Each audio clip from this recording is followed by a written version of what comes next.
నమస్కారం. టాలీవుడ్లో ఒక పెద్ద సినిమా రిలీజ్ అయినప్పుడు సోషల్ మీడియాలో ఏం జరుగుతుందో ఎప్పుడైనా గమనించారా?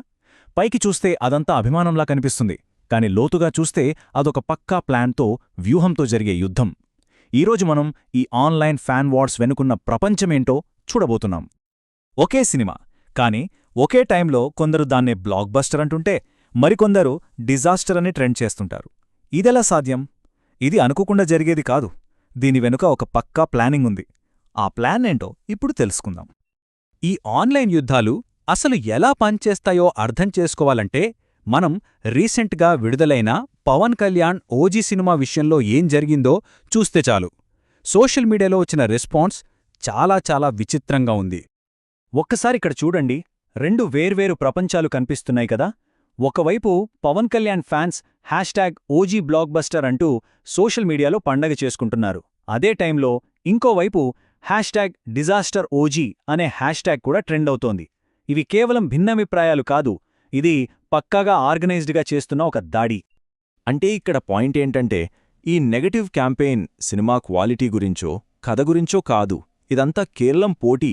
కొన్ని దశాబ్దాలుగా ఉన్న ఈ ఫ్యాన్ వార్స్ ఇప్పుడు సోషల్ మీడియానే కొత్త రూపం తీసుకున్నాయి అంతే.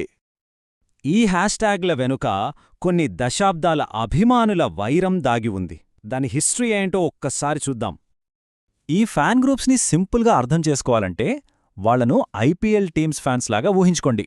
ఎలాగైతే ఒక క్రికెట్ ఫ్యాన్ తన టీం గెలవాలి, అవతల టీం ఓడిపోవాలి అనుకుంటాడో అచ్చమలాగే ఈ ఫ్యాన్స్ కూడా తమ హీరో సినిమా సూపర్ హిట్ అవ్వాలి, ప్రత్యర్థి హీరో సినిమా ఫ్లాప్ అవ్వాలి అని కోరుకుంటారు. వాళ్ల లక్ష్యం ఒక్కటే, గెలవడం. ఈ పోటీ ఎలా పెరుగుతూ వచ్చిందో ఈ టైమ్లైన్ చూస్తే మనకు క్లియర్గా అర్థమవుతుంది. 2000ల మొదట్లో పవన్ కళ్యాణ్, మహేష్ బాబు ఫ్యాన్స్ మధ్య మొదలైన ఈ పోటీ ఆ తర్వాత ఎన్టీఆర్, అల్లు అర్జున్ లాంటి స్టార్స్ రావడంతో ఇంకా పెద్దదైంది. ఇక 2010లలో సోషల్ మీడియా వచ్చాట ఈ యుద్ధం మొత్తం వీధుల నుంచి ఆన్లైన్కు షిఫ్ట్ అయిపోయింది. ఇప్పుడు మనం చూస్తున్న ఈ ఆర్గనైజ్డ్ క్యాంపెయిన్స్ అన్నీ దాని లేటెస్ట్ వర్షన్ అన్నమాట. సరే, అంత బాగానే ఉంది. కాని ఇంత పక్కాగా ఈ ఆన్లైన్ దాడుల్ని ఎలా చేస్తారు? వాళ్ల ప్లేబుక్ ఏంటి? దాని వెనకున్న ప్లాన్ ఏంటి? చూద్దాం. ఇదో పెద్ద ఆపరేషన్ లాంటిది. ఫస్టు ఒక నెగటివ్ హ్యాష్ట్యాగ్ని క్రియేట్ చేస్తారు. తర్వాత ఒక ఫిక్స్డ్ టైంకి వందల వేల మంది ఫ్యాన్స్ ఒకేసారి ఆ హ్యాష్ట్యాగ్తో ట్వీట్లు వేయడం మొదలుపెడతారు. అలా ఒక్కసారిగా వేల ట్వీట్లు పడ్డంతో అది ట్రెండింగ్లోకి వెళ్తుంది. దీని వెనకున్న గోల్ ఒక్కటే, సాధారణ ప్రేక్షకులను సినిమా నిజంగానే బాగోలేదేమో అని నమ్మించడం. ఇక్కడ మనం ఒక ముఖ్యమైన విషయం గమనించాలి. ఈ ట్వీట్లలో ఎక్కడా కూడా సినిమా గురించి నిర్దిష్టంగా ఒక్క విమర్శ కూడా ఉండదు. డైరెక్షన్ బాగోలేదనో, స్క్రీన్ప్లే వీక్గా ఉందనో చెప్పరు. జస్ట్ చెత్త సినిమా, డబ్బులు వేస్ట్ లాంటి జనరల్ మాటలే వాడతారు. నిజమైన రివ్యూకి ఇలాంటి ఫేక్ ప్రచారానికి ఉన్న తేడా ఇదే. సో ఫైనల్గా ఈ ఆన్లైన్ యుద్ధాలన్నింటి వెనుకున్న అసలు లక్ష్యం ఒక్కటే, ప్రజల అభిప్రాయాన్ని మార్చేయడం, తద్వారా బాక్స్ ఆఫీస్ కలెక్షన్లను దెబ్బతీయడం. ఇది కేవలం అభిమానం కాదు, ఇదొక బిజినెస్ స్ట్రాటజీ.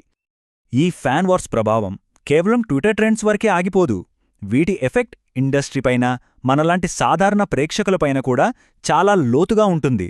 దాని గురించి ఇప్పుడు చూద్దాం. అసలు గేమంతా ఇక్కడే ఉంది.